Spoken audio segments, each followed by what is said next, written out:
کیا آپ جانتے ہیں کہ بیٹھ کر نماز پڑھنے میں ایک ایسا راز چھپا ہے جس سے آج بھی 80% لوگ بے خبر ہیں؟ کیا واقعی بیٹھ کر نماز پڑھنے سے گھر میں تنگ دستی آتی ہے؟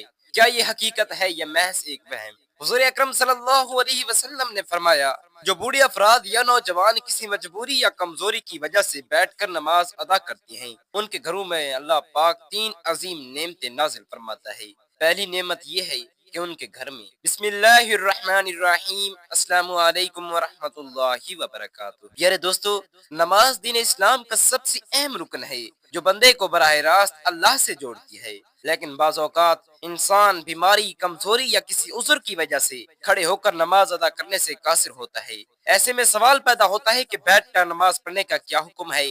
کیا یہ جائز ہے؟ کیا اس سے نماز کی فضیلت میں کمی آتی ہے؟ کیا بیٹھ کر نماز پڑھنے سے وہی ثواب ملے گا جو کھڑے ہو کر پڑھنے میں ہے؟ کچھ لوگ یہ سمجھتے ہیں کہ بیٹھ کر نماز پڑھنا صرف بیماروں کے لیے ہے، جبکہ کچھ لوگ بغیر کسی شدید عذر کے بھی بیٹھ کر نماز ادا کرتے ہیں۔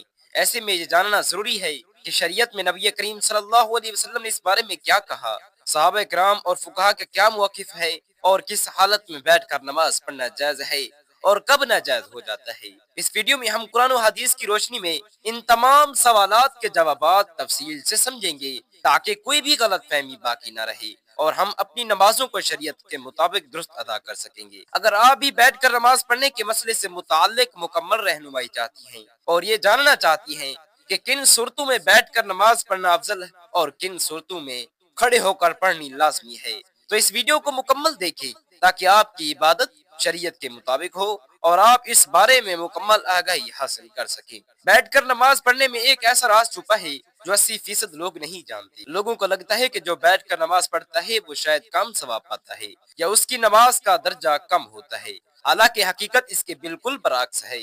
نبی کریم صلی اللہ علیہ وسلم نے فرمایا کہ جو بوڑھے حضرات یا نوجوان کسی مجبوری یا کسی بیماری، کسی کمزوری یا کسی جسمانی مجبوری کی وجہ سے بیٹھ کر نماز پڑھتی ہیں، ان کے گھر پر اللہ تعالیٰ 3 عظیم نعمتیں نازل فرماتا ہے۔ پہلی نعمت یہ ہے کہ اللہ پاک ان کے گھر سے فقر تنگ دستی کو دور فرما دیتا ہے۔ دوسری نعمت یہ ہے کہ ان کے گھر میں سکون اور رحمت نازل ہوئی ہے، اور تیسری نعمت یہ ہے کہ اللہ تعالیٰ ان کے گناہوں کو ایسے معاف کر دیتا ہے جیسے وہ کبھی تھے ہی نہیں۔ بیٹھ کر نماز پڑھنا کوئی کمزوری نہیں، بلکہ یہ تو اس بندے کا اخلاص اور قربانی کا نشان ہے جو بیماری میں بھی رب تعالیٰ کے دربار میں حاضر ہو رہا ہے۔ دین آسانی کا نام ہے۔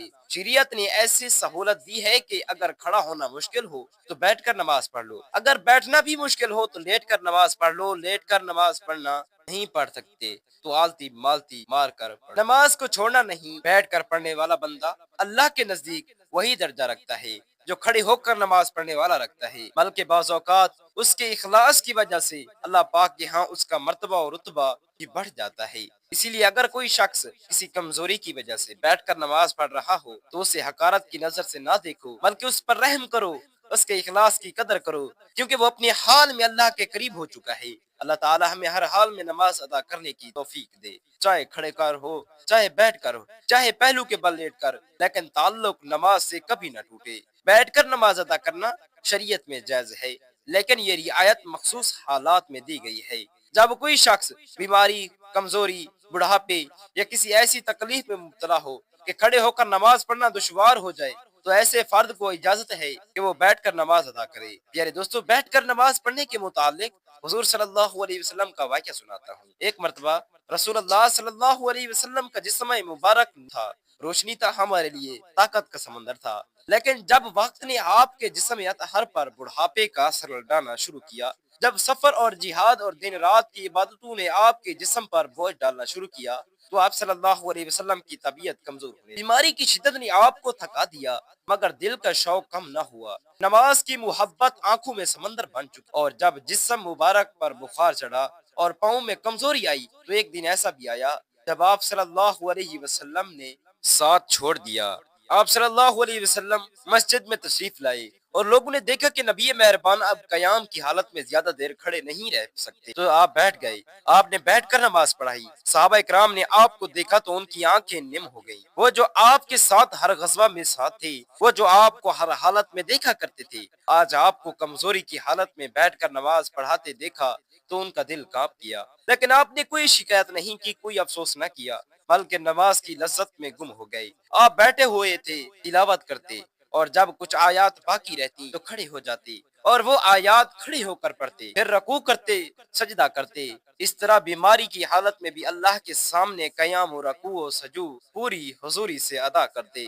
یہ دیکھ کر صحابہ کرام کو بھی سمجھ آ گئی کہ شریعت میں آسانی ہے، مگر عبادت میں اخلاص ہو تو وہی قبولیت کا سبب بنتی ہے۔ حضرت عائشہ صدیقہ رضی اللہ تعالی عنہا فرماتی ہیں کہ نبی کریم صلی اللہ علیہ وسلم آخری عمر میں اکثر بیٹھ کر نماز پڑھتے تھے۔ جب آپ قیام فرماتے تو بیٹھ کر قرآن کریم کی تلاوت کرتے، اور جب کچھ حصہ باقی رہ جاتا تو کھڑے ہو جاتے اور وہ کھڑے ہو کر تلاوت فرماتے، پھر رکوع میں جاتے اور سجدے کرتے۔ گویا جسم کمزور ہو چکا تھا، مگر دل کی طاقت بڑھ چکی اور محبت کی شدت ہر کمزوری کو چھپا رہی تھی۔ ایک دن حضرت عائشہ صدیقہ رضی اللہ تعالی عنہ نے رسول پاک صلی اللہ علیہ وسلم سے پوچھا، یا رسول اللہ، آپ کو اس قدر مشقت کی کیا ضرورت ہے، جبکہ اللہ نے آپ کو پچھلے اور اگلے گناہ سب معاف فرما دیے؟ تو آپ کی آنکھوں میں آنسو آ گئے اور فرمایا، کیا میں اللہ کا شکر گزار بندہ نہ بنوں؟ یہ وہ الفاظ تھے جنہوں نے زمین و آسمان کو ہلا دیا۔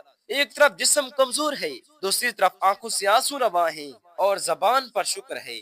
یہ منظر دیکھ کر ہر صحابی کے دل میں بیٹھ کر نماز کی عظمت جاگ اٹھی۔ سب نے سمجھ لیا کہ جو بندہ بھی کمزوری، مجبوری، کسی بیماری یا کسی بڑھاپے کی وجہ سے کھڑے ہو کر نماز نہ پڑھ سکی تو بیٹھ کر نماز پڑھنا اس کے لیے نہ صرف جائز بلکہ یہ ایک نعمت ہے، یہ اللہ کا فضل ہے، یہ بندے کی اخلاص کی آزمائش ہے۔ حضرت عمران بن حسین رضی اللہ تعالیٰ عنہ جو صحابی تھے، ان کو بواسیر کی بیماری ہو گئی اور کھڑے ہو کر نماز پڑھنا ممکن نہ تھا۔ انہوں نے نبی کریم صلی اللہ علیہ وسلم سے پوچھا، یا رسول اللہ، میں نماز کیسے پڑھوں؟ تو آپ نے فرمایا، نماز کھڑے ہو کر پڑھو، اگر نہ ہو سکے تو بیٹھ کر، اگر یہ بھی ممکن نہ ہو تو پہلو کے بل لیٹ کر پڑھو۔ حضرت عمران بن حسین رحمۃ اللہ علیہ فرماتی ہیں، انہوں نے یہ ہدایت عمر بھر یاد رکھی اور جب تک زندہ رہے اپنی حالت کے مطابق نماز پڑھتے رہتے، کبھی بیٹھ کر، کبھی لیٹ کر، لیکن نماز نہ چھوڑی، اور ان کی یہ ثابت قدمی اس بات کا نشان بن گئی کہ اسلام میں عبادت کا دار و مدار صرف اور صرف نیت، اخلاص اور سہولیت پر ہے۔ اللہ تعالیٰ کسی جان کو اس کی طاقت سے زیادہ بوجھ نہیں دے۔ جو کھڑا ہو سکتا ہے وہ فرض ہے کہ کھڑا ہو کر پڑے، اور جو نہیں کر سکتا وہ بیٹھ جائے۔ اللہ تعالیٰ کو کسی کے جھکنے کی شدت سے زیادہ اس کے دل کی حضوری پسند ہے، اور جب نبی کریم صلی اللہ علیہ وسلم خود بیٹھ کر نماز پڑھ سکتی ہیں تو کسی بھی بندے کے لیے بیٹھ کر نماز پڑھنے میں کوئی شرم یا کمی نہیں، بلکہ یہ سنت نبوی ہے، یہ تعلیم ہے، یہ رحمت ہے، یہ سہولت ہے جو ایک بندے کو اس کے حال کے مطابق عطا کی گئی۔ اگر ہم اپنی بیماری یا کمزوری کی وجہ سے نماز چھوڑ بیٹھتی ہیں تو ہم رحمت کو چھوڑ دیتی ہیں، لیکن اگر ہم بیٹھ کر بھی نماز پڑھتی ہیں تو ہم اللہ کی طرف جھکنے سے باز نہیں۔ جھکاؤ یہی عاجزی اللہ کو سب سے زیادہ محبوب ہے۔ وہ شخص جو شدید بیماری میں بھی بیٹھ کر نماز پڑھتا ہے وہ اللہ کے نزدیک اس درجے کے اوپر پہنچتا ہے جیسا کہ کھڑے ہو کر پڑھنے والا، بلکہ بعض اوقات اس کا اخلاص اسے اللہ کے ہاں مقبول مقام عطا فرماتا ہے۔ نبی کریم صلی اللہ علیہ وسلم نے نفل نمازوں کے بارے میں فرمایا کہ جو شخص بیٹھ کر نفل پڑھتے ہیں تو اسے کھڑے ہو کر پڑھنے والے کے نصف اجر کے برابر اجر ملے گا۔ یہ بات بھی ہمیں یہ سکھاتی ہے کہ فرض نماز میں اگر کوئی عذر ہو تو بیٹھ کر پڑھنا جائز ہے، اور نفل میں بغیر عذر بھی بیٹھ کر پڑھ سکتے ہیں، لیکن بہتر یہی ہے کہ کھڑے ہو کر پڑھا جائے، اور اگر تکلیف ہو تو سہولت اختیار کی جائے۔ حضرت انس بن مالک رضی اللہ تعالی عنہ فرماتی ہیں کہ نبی کریم صلی اللہ علیہ وسلم بعض اوقات سفر میں بیٹھ کر نفل پڑھا کرتے تھے، اور وہ اپنی سواری پر جس سمت میں بھی ہوتے اسی طرف نماز ادا فرماتے تھے۔ اس سے معلوم ہوا کہ بیٹھ کر نماز پڑھنا کوئی کمی نہیں، بلکہ ضرورت کے وقت شریعت کی طرف سے دی گئی آسانی ہے، اور اللہ تعالیٰ اپنے بندوں سے اسے ایسی عبادت کو پسند کرتا ہے جو مسلسل ہو، اگرچہ تھوڑی ہو۔ تو جو بندہ بیٹھ کر بیماری کے باوجود نماز پڑھ رہا ہوتا ہے وہ دراصل مسلسل اللہ سے جڑا رہتا ہے، اس کے جھکنے میں وہی نور ہے جو کسی سجدہ گزار کے ماتھے پر ہو۔ اسی لیے ہمیں اپنے دلوں کو یہ یقین دینا ہے کہ نماز کبھی نہ چھوڑے، چاہے کھڑے ہو کر ہو یا بیٹھ کر یا لیٹ کر۔ اللہ ہمارے دل کی کیفیت کو دیکھتا ہے اور اخلاص پر ہمیں وہ مقام دیتا ہے جو ظاہری صورت سے کہیں ہے۔ اللہ تعالیٰ سے دعا ہے کہ ہمیں پانچوں نمازیں وقت پر اور باجماعت ادا کرنے کی عطا فرمائے، اور ہمیں صحت و عافیت سے نواز دے تاکہ ہم عبادت کو مکمل خشوع و ساتھ انجام دے۔ آمین یا رب العالمین۔